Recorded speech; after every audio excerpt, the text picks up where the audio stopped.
Jebol airnya jebol.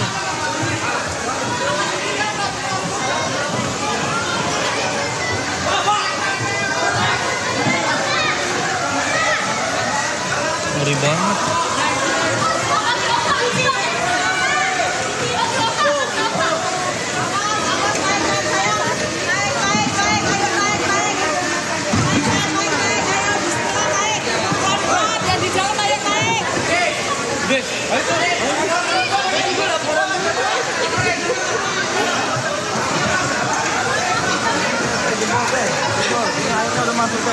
Airnya udah masuk, ini udah masuk semua lantai paling bawah.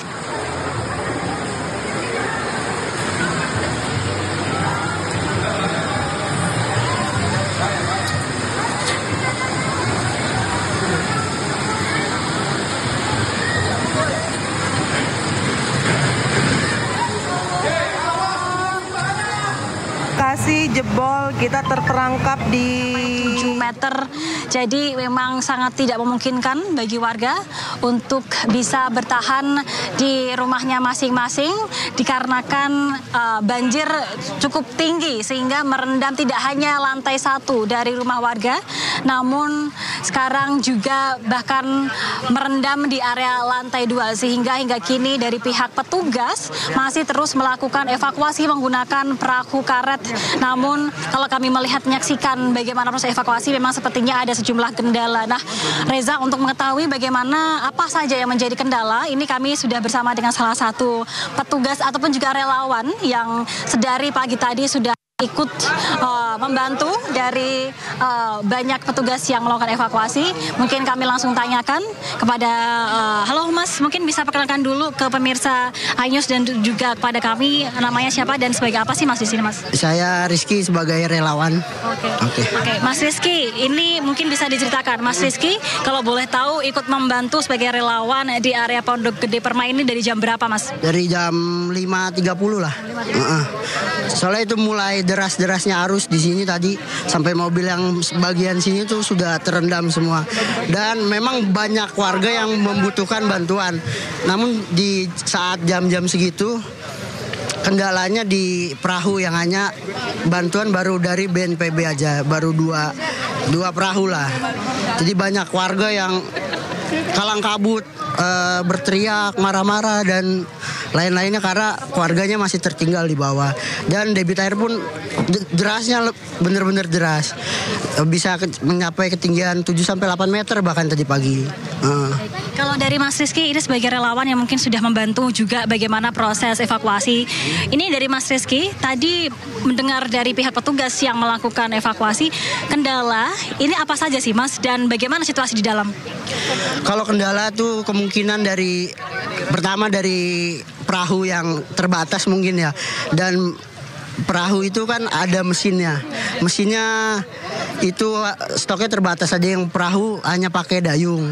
Nah, yang pakai dayung itu untuk saat ini belum bisa masuk ke sepinggir-pinggir tanggul karena arusnya masih cukup deras.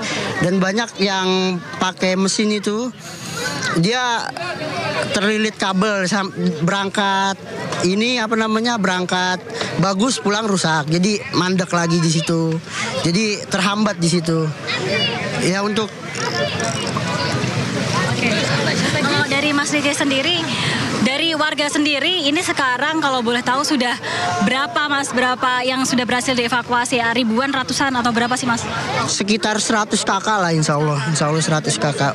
Dari beberapa RW yang saya tahu, RW 9, RW 8, RW 10 itu udah beberapa yang paling jauh tuh RW 8 yang di pinggiran tanggul yang memang susah dijangkau. Dan masih banyak tadi ada beberapa yang masih terjebak di sana karena evakuasinya susah karena perahu terbatas dan aliran arus yang cukup deras itu yang masih susah. Berarti kalau untuk dari hingga kini kan proses evakuasi masih terus berlangsung. Kira-kira ada berapa kakak lagi nih? Apakah juga masih ada ratusan kakak yang masih belum dievakuasi? Kemungkinan masih banyak yang bertahan karena memang mereka memilih bertahan dan mempunyai stok makanan yang banyak dan memang rumahnya mungkin 3 lantai lah.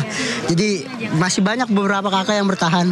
Untuk saat ini perkiraan sih masih masih banyak lah, berapa puluh kakak sampai ratusan kakak mungkin masih ada di rumah. Kalau untuk warga yang sudah dievakuasi, ini pada akhirnya mereka usai dievakuasi, mereka apakah akan ada posko pengungsian di sini atau untuk sementara bagaimana nih Mas? Untuk sementara waktu belum tahu ya, belum ada posko, belum datang, belum dibuat posko. Mungkin BNPB kalau saya lihat sih mungkin masih pada digeletak di depan sana. Kalau untuk poskonya belum tahu. Kemungkinan sih sore biasanya, kayak berkaca dari 5 tahun yang lalu, sore atau besok bantuan tuh baru pada datang, seperti makanan dan lain-lainnya. Kemungkinan banyak yang masih ngungsi di rumah-rumah saudara yang sekitar sini. Karena memang warga-warga sini mempunyai saudara yang di atas gitu banyaknya. Jadi mereka langsung ngungsi ke rumah saudara begitu. Mas, ini lalu untuk proses evakuasi ini sekiranya akan dilakukan gimana Mas? Apakah nanti sampai sore sampai semua warga berhasil dievakuasi atau bagaimana ini? Sepertinya 5 tahun yang lalu harusnya sampai sore, tetap kita evakuasi terus. Kita tetap terus monitor siapa aja yang belum terevakuasi dan minta dievakuasi, dan siapa aja yang bertahan di rumahnya untuk biasanya kita suplai makanan dan lain-lainnya. Ini kalau dari relawan sendiri dalam proses membantu dan juga mengevakuasi ini, mungkin dari relawan ada nggak Mas misalnya alat yang dibutuhkan? Karena mungkin sekarang kan sedang terbatas, kalau dari relawan ada membutuhkan alat lain nggak sih Mas untuk proses evakuasi? Kalau evakuasi sih kebetulan nggak ada, belum ada. Kalau kita belum tahu butuhnya apa, karena masih akses terbatas yang di perahu aja. Kita kebetulan di perahu yang kurang gitu. Baik, terima kasih Mas Rizky atas waktunya. Silahkan mungkin bisa melanjutkan pekerjaan dan juga evakuasi lagi ya Mas ya. Ya Reza dan juga pemirsa, tadi adalah sedikit keterangan dari salah satu relawan yang dari pagi tadi ikut membantu petugas baik itu dari Basarnas, TNI, Kemensos untuk melakukan evakuasi, dan ternyata kendalanya cukup banyak, yakni untuk perahu yang beberapa rusak, lalu juga puing-puing di area dalam perum Pondok Permai yang begitu banyak, dan juga ketinggian air dan juga aliran air yang cukup deras. Hingga saat ini proses evakuasi masih terus berlangsung, dan juga diperkirakan ini hingga sore nanti proses evakuasi masih akan terus langsung bergantian dari satu perahu karet ke perahu karet yang lagi. Reza. Amrina, terima kasih atas laporan Anda. Selamat kembali bertugas dan berhati-hatilah karena banjir masih terjadi di sana. Terima kasih Amrina melaporkan dari Bekasi.